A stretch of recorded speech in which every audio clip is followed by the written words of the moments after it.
Today, I want to analyze the To Be Hero X outro Continuum. Thank you to a commenter for suggesting this. I had planned to do the intro as well, but after drafting this video, I had 1 page for the intro and 4 pages for the outro. So yeah, it deserves its own video. Spoilers for the entire first season. Let's start with the visuals. The first half of the outro is entirely in grayscale. This represents a world with the black and white trust and fear system in place. Our current world. We open on shots of all 10 characters sitting on a throne in their original canon ranking order, which is actually different to the ranking order at the end of the series. But we don't need to worry about that as Nice never directly appears in the outro. I'll explain more later. But for reference, when I say ranking order, I mean the original one with Linling instead of Nice. The way each character sits says a lot about their role in the story. Isol is the only one sitting perfectly, with both arms on the armrest. This is referencing how he was essentially curated to be a perfect popular hero. Linling and Queen are both seated properly, but with only one arm on the armrest, referring to Linling's stint conforming to the system as Nice, but since finding his own identity, and Queen's dislike for the system, but her belief she needs to be at the top to change it. Lucky Cyan and Ghostblade both have good posture, but aren't touching the armrest. While being a hero is important to them, they never really cared about becoming X. The last 3 don't know how to sit in a chair properly. Lolly is lying across it, representing her distaste with the stereotypes associated with being a hero. By sitting like this, she's opposing what's considered normal, true to her character. Dragon Boy also has no respect for the system. He's happy to use it, which is why he's sitting on the throne, but wants to use it for his own gain, to become God, hence the carefree position. Little Johnny's way of sitting is very childish, but look at how he's created his own armrest with his legs. This is hinting at his personal motivation for becoming a hero, not for power but to hunt down his father's murderer. Finally, we have X, who actually stands up and walks away from the throne. Like he said himself, he doesn't care about being X, power or fame. He's happy to walk away from that and go back to his normal life. Still in grayscale, the next section shows shots of different landscapes with doves flying across them. The doves are representative of the heroes fueled by the ranking system. Notice that in the background of all these shots, there's some kind of merch or ad for one of the top 10 heroes. Isol and Lucky Cyan on the billboards, Lolly merch in the room, the Big Johnny phone strap. As long as people are supporting them, the heroes continue to have power, or in this case, the doves continue to soar. White doves are themselves a symbol of peace, hope, and love. Exactly what the public believes each hero to be. Remember how I said Nice never directly appears in the outro before? This is the first instance of the outro hinting at his revival. We see 11 doves over the course of these scenes, 1 for each hero and an extra one as well. And that extra one is the same one that flies over the top 10 heroes in the next scene, hinting that while he is dead, Nice is still very involved in all this. The top 10 stand in a circle and X takes his place in the center. This sequence perfectly foreshadows the finale of To Be Hero X, how X appears in the center of all the heroes at the ranking tournament.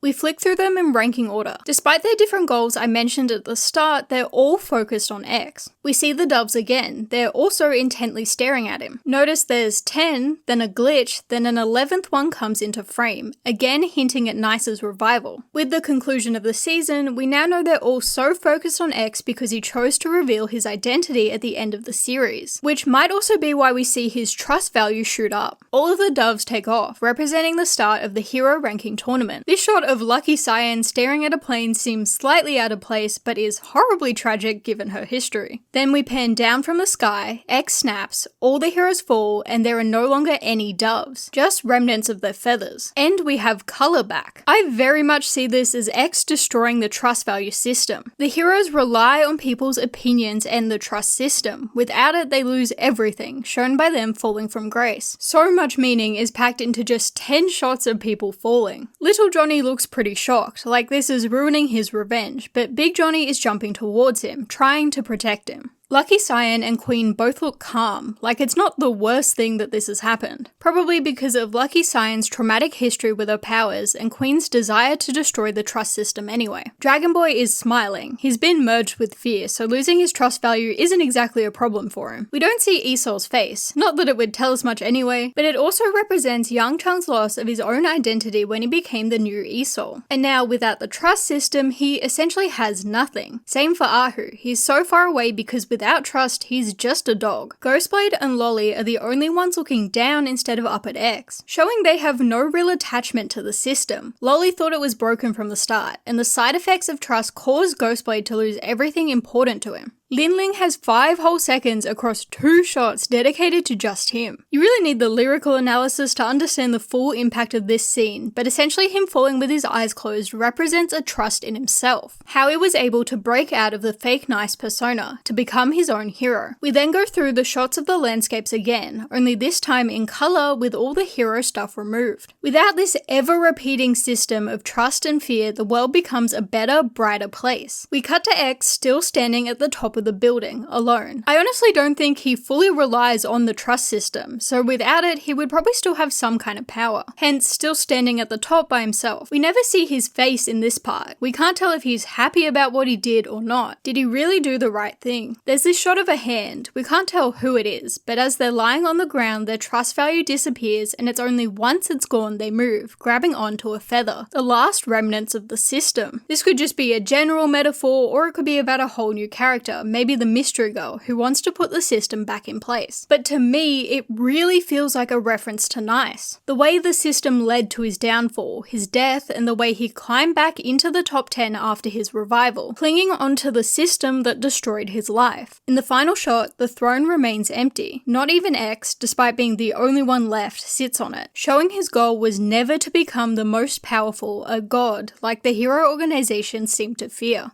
Now for the song. Not only is it incredible in its own right, I am almost certain it will be my most streamed song of the year, but it pairs so perfectly with the visuals. Over the opening shot of the top 10 sitting on the throne, we hear deeper cover, spotlight lover, literally calling out all the heroes for being fake personas created for the purpose of fame and trust. As we go through the shots of the landscapes and all the advertising, we get the stars circle around your head, nations stoop to kiss the ground you walk on, Schiller. Heroes thrive off of people's support. They need the love and respect of the vast majority to be powerful. Schiller is again calling them out as fake. It's all perfectly curated advertising, designed to make people love them. The hero's actual character doesn't matter. The next lines could be X's thoughts. Should he go with the lie of the trust system, take himself out of the hero race entirely, or do something about it? From the visuals, we know he chooses that third option. Show me the shoe will drop is essentially his last bit of faith in the trust system. He won't act unless provoked. Whether this final straw was Smile's death, being hunted down by the other heroes, or maybe he was just sick of being X, we know by the end of season 1 he's lost that last bit of hope. And for one final insult, we get the line, could be I'm just a passing trend, while showing the top 10 heroes. Whether or not X decides to act here, the other heroes will soon be replaced anyway. Kill This Destiny is sung as X snaps and the heroes fall, and from there each lyric lines up so perfectly with each character. Little Johnny and Lucky Cyan have trying to tell you what you should be, referencing Johnny doing his own investigation into his father's death, not trusting the authorities, and Lucky Cyan's whole sacred maiden thing. Into the void I scream. Queen has been critical of the trust system her whole life and yet has managed to change nothing. Someone try and stop me. Literally just Dragon Boy's whole power, wildcard personality, and desire to become a god. Check out my face, I got the look. Ahu only being as popular as he is because he's literally a dog. And also, apparently he can shapeshift. Not gonna play by the book. Ghostblade leaving his hero agency after the incident with his daughter. The book is also a reference to the journal he kept on her. This mic just got turned on. He's the new Esol, a replacement. Make your decision. Lolly wanting to be seen as a capable hero by the public but not fitting the stereotype. Eventually making her suit to hide her face so she can be a hero. At the shot of Lin Ling, we get the lines, dare to believe, to become, to become. And then a few seconds later, we see the shots of X with the same lines said over the top. This is where everything comes together. Throughout all of To Be Hero X, there is one theme that connects every single hero. Loss of identity. Becoming someone else entirely. Being raised to be perfect. Being reduced down to one small aspect of your character. Being consumed by power, by fear, by revenge. Trying to fit in with society's standards. We see how trying to conform to the trust system, marketing yourself as a hero and relying on people's perception of you completely destroys your own identity. You are at the mercy of the popular opinion, with no control over yourself. The message of the outro is simple. Believe in yourself. That's why the visuals focus on Lin Ling of all people here. Why he's placed under the same lyrics as X. Because he was the only one who got it. He was able to break free from the restrictions placed on him by the trust system by believing in his own identity and his own ability. I imagine X has something similar going on with his powers. This also fits so well with the title of the song, Continuum. A continuously progressing sequence with only small changes as time goes on. It's the heroes, the top 10, how they are perpetually replaced with the slightest change in public opinion. To gain power by believing in yourself differs massively from the norm. It's your way of breaking out of the continuum. I also want to point out that X's power is quite literally disrupting the continuum. He creates massive change rapidly with the snap of his fingers. The final line of the outro is "Spotlight Lover, deepest cover," as we watch the hand grab onto the feather. Again, the parallel with Nice is obviously there, but maybe it's a way of saying you can never entirely erase the system. Even without trust, people will still do anything for fame and power. Just look at our own world. That's the TV cut of the song done, but the full version has a second verse that has some insane foreshadowing. Let me just read it. Follow a clue from space, evil and good, deep in the wood, nobody left a trace, they left me on this cliff to die. Does that not perfectly describe everything that happens at the alien spaceship? I mean, it's literally a clue from space deep in the woods. People with powers of trust fight people consumed by fear, the